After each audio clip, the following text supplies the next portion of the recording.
you all for coming here today to remember Lillian. She actually passed away 100 years ago today. So it was very fitting to be able to honor and remember her life and sacrifice. She was a World War I Red Cross nurse. And according to the family, she was the first woman to receive full military honors on her burial. So it's very, very grateful to be able to do this for her today. She was born in Schuylkill County in February of 1882, and the family moved to Plymouth when she was a child. She graduated from the State Hospital in Scranton and with the class of 1910. And she worked there for several years. She was in charge of running the operating room, and then she went out into the private sector. She entered the service on August 27, 1918, and was at the Army base in Maryland for a short time before she contracted the flu and bronchial pneumonia, and her mother received a telegram that basically the end was near, so she went to be with her, and Lillian died, luckily with her family by her side, on September 29, 1918, and the family was able to bring her back here. Usually when you die in service in World War I, you're in the other country and you never get to come home. But Lillian's family was fortunate enough to bring her home and bury her. So we want to remember and honor her sacrifice for that. And she was buried with full military honors. She was only about 35 when she died. So I thank you all for coming. There's not really a lot we know about her. She didn't have a major service to really, she didn't have a lot of time to do a lot, but I'm sure in that month, what she did for those boys, meant a great deal. So it's our way of saying thank you.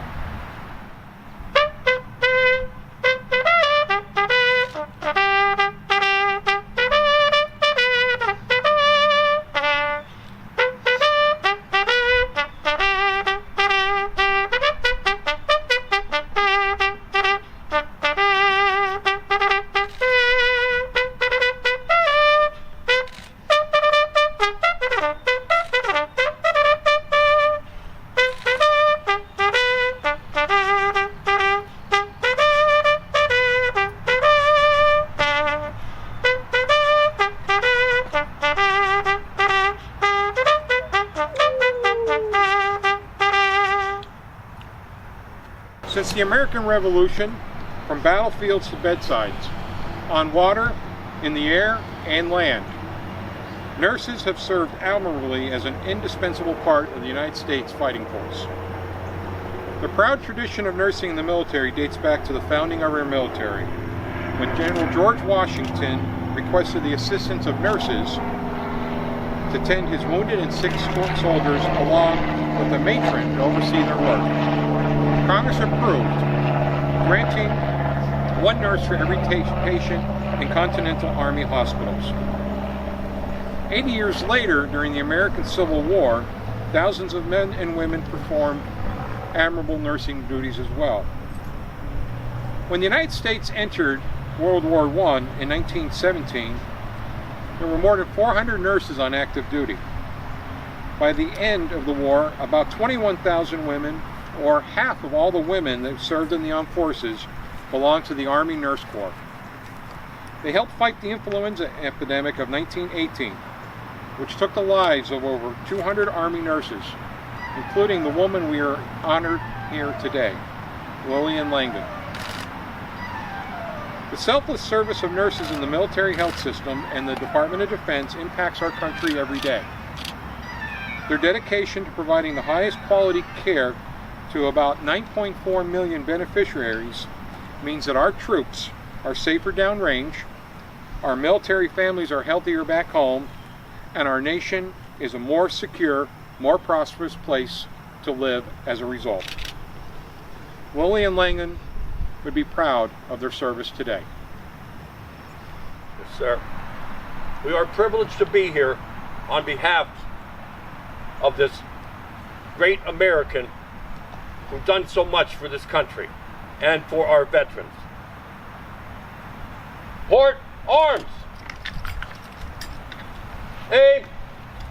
Fire! Aim! Fire! Aim! Fire! Present arms!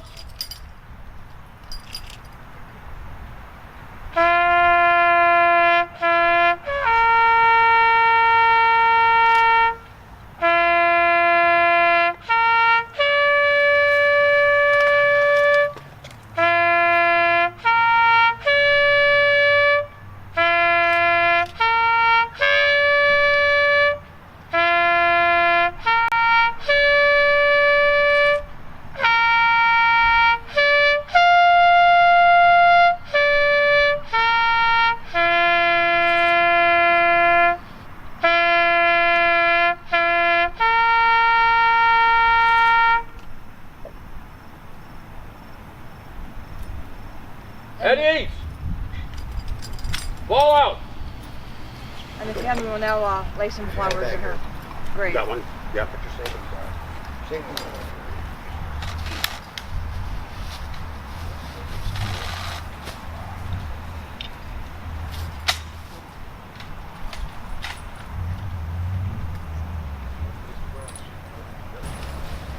Thank you, everyone. Appreciate it. Thank you.